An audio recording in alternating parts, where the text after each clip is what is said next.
आज हम एक ही वीडियो में 3 अलग अलग शॉर्ट मूवीज को एक्सप्लेन करेंगे। पहली शॉर्ट मूवी का नाम है this is how you die. एक दिन एक लड़की को एक क्रीपी सी मशीन सड़क पर पड़ी हुई मिलती है और ये मशीन होती है मशीन ऑफ डेथ। ये मशीन कुछ ऐसे वर्क करती है कि जब आप एक कॉइन इसके अंदर डालते हैं तो ये मशीन उसके बदले में आपके फ्यूचर के बारे में प्रिडिक्ट करके आपको बताती है। ये बताती है कि आपकी मौत कैसे होगी। मशीन पर ये भी लिखा था कि इसकी प्रिडिक्शन 100% सच होती है और वर्क करती है। वो लड़की जब इस मशीन को देखती है तो उसे ये काफी अजीब लगती है। फिर ये मशीन उस लड़की का थोड़ा सा ब्लड ले लेती है और ऐसा होते ही वो मशीन ऑन हो जाती है। फिर उस मशीन से एक कार्ड निकलकर बाहर आता है जिस पर लिखा होता है ओल्ड एज। ये देखकर वो लड़की काफी खुश हो जाती है क्योंकि वो समझ रही थी कि उसकी मौत ओल्ड एज में ही होगी। इसीलिए वो लड़की खुश होते हुए अपने घर की तरफ भागने लगती है। लेकिन तभी अचानक एक गाड़ी उसे हिट कर देती है और मौके पर ही उसकी मौत हो जाती है। और वो लड़की सच में ही एक बूढ़े आदमी के हाथों ही मारी गई थी। यानी इसका मतलब ये है कि वो मशीन बिल्कुल सही प्रेडिक्ट करती है कि मौत कैसे होगी। लेकिन उस लड़की ने इसका मतलब उल्टा ही समझ लिया था। नेक्स्ट एक लड़का इस मशीन ऑफ डेथ का यूज करता है। ये लड़का एक टेनिस प्लेयर था। इस लड़के का भी ब्लड लेने के बाद ये मशीन उसे एक कार्ड देती है और इसके कार्ड पर लिखा होता है पैराशूट फेलियर। यानी इसका मतलब साफ था कि उसकी मौत पैराशूट की वजह से ही होगी। अब क्योंकि उस लड़के को पता चल चुका था कि उसकी डेथ कैसे होगी और इसीलिए वो डिसाइड करता है कि मैं कभी भी ऐसी कोई गेम नहीं खेलूंगा जिसमें पैराशूट का इस्तेमाल होता हो। फिर नेक्स्ट डे हमें वही लड़का दिखाया जाता है जो उस वक्त टेनिस खेल रहा होता है। तभी वहाँ पर उस लड़के के दोस्त आ जाते हैं जो उससे पूछते हैं कि तुम हर वक्त परेशान क्यों रहते हो। और तभी ऊपर से अचानक एक पैराशूट का बैग उस लड़के पर आकर गिरता है और मौके पर ही उसकी बहुत बुरे तरीके से मौत हो जाती है। इसके बाद बारी आती है एक यंग लड़के की। वो भी मशीन ऑफ डेथ का यूज करता है और उसके कार्ड पर लिखा आता है कि किसी खूबसूरत लड़की की वजह से उसकी मौत होगी। ये देखकर वो डिसाइड करता है कि वो खूबसूरत लड़कियों से दूर ही रहेगा। इसके बाद वो लड़का एक बीच पर चला जाता है जो कि काफी वीरान था और वहाँ पर उसके अलावा और कोई भी नहीं था। लेकिन तभी वहाँ पर एक लड़की आ जाती है जो उस लड़के को कहती है कि मेरा फेस जल रहा है तो तुम ये सन क्रीम मेरे फेस पर लगा दो ना। लेकिन वो लड़का साफ इनकार कर देता है और उससे कुछ दूर चला जाता है। लेकिन तभी एक जलती हुई लड़की भागती हुई आती है और उस लड़के से टकरा जाती है जो कि उस लड़के की मौत की रीजन बनती है और लड़का वहीं पर ही मर जाता है। नेक्स्ट एक लड़की इस मशीन का यूज करती है और उसके कार्ड पर लिखा आता है टाइम ट्रेवल। तब वो लड़की एक्साइटेड होकर अपनी फ्रेंड के घर पर जाती है। वो लड़की अपनी फ्रेंड से भी इस मशीन के बारे में शेयर करती है। ये सुनकर उसकी फ्रेंड समझती है कि ये इस तरह की चीजों में इंटरेस्ट लेती है इसीलिए ऐसा बोल रही है। यानी जाहिर है ऐसा कुछ नहीं होगा, ये सिर्फ उसकी इमेजिनेशंस हैं। तो वो लड़की गुस्से में आकर बोलती है कि मैं झूठ नहीं बोल रही हूँ, मैं सच कह रही हूँ। ये सुनकर उसकी फ्रेंड को गुस्सा आ जाता है और वो उसकी तरफ एक क्लॉक फेंक कर मारती है। लेकिन तभी एक टाइम एक्टिवेट होता है और वो टाइम उस लड़की को वर्ल्ड वॉर में ले जाता है जहाँ पर बहुत सारी गोलियां चल रही थी। तभी गोली आकर उस लड़की को भी लग जाती है जिससे उसकी मौत हो जाती है। इसके बाद बारी आती है एक ऑफिसर की और उसके कार्ड पर लिखा आता है बियर। यानी इसका मतलब ये है कि उसे बियर मारेगा और इसके बाद से ही वो आदमी बियर से रिलेटेड चीजों से अवॉइड करने लगता है। जैसे कि वो अपनी हनी की बोतल को भी यूज नहीं करता क्योंकि उसकी शेप बियर जैसी थी। फिर वो इस बात को लेकर इतना वरिड हो जाता है कि वो बियर पीने लगता है। लेकिन तभी उसे याद आता है कि ये भी तो बियर ही है ना, और इसीलिए वो उसे भी पीने से रुक जाता है।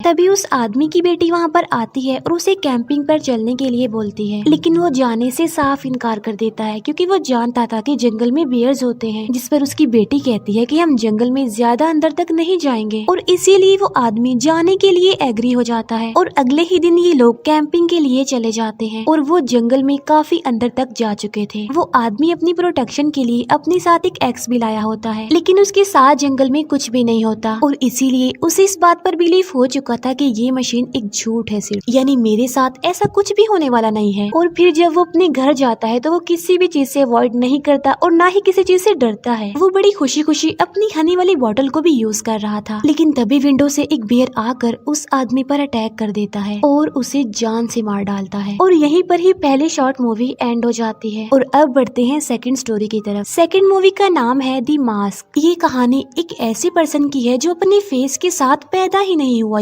यानी उसका कोई अपना चेहरा नहीं है, लेकिन फिर भी उसके 15 चेहरे थे और ये लड़का हर रात बगैर फेस के ही सो जाया करता था और नेक्स्ट डे वो किसी भी एक फेस को अपने मुंह पर लगाकर बाहर जाता था। और ये सिर्फ इस आदमी के साथ ही नहीं था, बल्कि दुनिया के सारे लोग ऐसे ही जिंदगी गुजार रहे थे, यानी बहुत सारे चेहरों के साथ। हर दिन सभी लोग अलग अलग तरह के चेहरे बदलते हैं, कभी स्माइली फेस, कभी sad face, funny face, creepy face और भी बहुत तरह के फेसेस। जिस इंसान को जिस तरह के भी फेस की जरूरत होती थी वो उसे ही पहन लेता था। हर सुबह जागने के बाद वो लड़का उस जगह पर रस्सी के सहारे चला जाता था जहाँ पर उसने अपने सारे फेसेस रखे हुए थे। अब क्योंकि आज उस लड़के का मूड अच्छा होता है, इसीलिए वो अपने मुंह पर स्माइली फेस लगा लेता है। फिर वो ब्रेकफास्ट का सामान लेने के लिए एक जनरल स्टोर पर जाता है, लेकिन जब वो स्टोर के ऑनर को बिल पे करता है तो स्टोर के ऑनर को उसका स्माइली फेस अच्छा नहीं लगता, बल्कि उसे तो उस लड़के पर गुस्सा आ रहा था कि वो इतना खुश क्यों है। और जब वो लड़का बाहर होता है तब सब लोग उसे अजीब नजरों से देख रहे थे, क्योंकि कोई भी उसके हैप्पी फेस को पसंद नहीं कर रहा था। फिर आगे जाकर जब वो एक बस पर चढ़ रहा होता है तो कोई भी उसे बस पर चढ़ने नहीं दे रहा था, बल्कि हर कोई उसे धक्का देकर पीछे कर रहा था, जिससे होता ये है कि वो इस बस में बैठ ही नहीं पाता। फिर बड़ी मुश्किल से किसी तरह उसे एक दूसरी बस में जगह मिलती है। इसके बाद वो लड़का अपने ऑफिस चला जाता है, जहाँ पर उसका बॉस उसे काफी डांटता है। उसका बॉस उसे कहता है कि आज तुम बहुत ज्यादा लेट हो गए हो। हालांकि वो तो बिल्कुल ठीक टाइम पर आया था, लेकिन इसके बावजूद भी उसका बॉस उसे काफी परेशान करता जा रहा था। इसके बाद वो लड़का अपने काम में लग जाता है, तब उसका कुलीग उसके सर पर एक पेन फेंक कर मारता है और इस बात में भी इस बेचारे लड़के की ही गलती निकाली जाती है कि वो यहाँ पर आखिर बैठा क्यों है। और इस बात की वजह से वो लड़का काफी डिसअपॉइंटेड हो जाता है। फिर एक दूसरा कुलीग भी उसके साथ बदतमीजी करता है और उसे धक्का देकर वहाँ से चला जाता है। यहाँ पर वो लड़का खुद को काफी अकेला फील कर रहा था, क्योंकि उसे लग रहा था कि सारी दुनिया उसके अगेंस्ट है। इसके बाद वो दोबारा से अपनी जगह पर जाता है, जहाँ वो एक पेज पर ड्राइंग बनाता है, एक स्माइली फेस बनाता है, लेकिन फिर उसे दिन भर की सारी बातें याद आ जाती हैं, जिस पर वो अपने हैप्पी फेस को ही कसूरवार कह रहा था कि इसकी वजह से ही मेरा दिन आज बहुत बुरा गुजरा है,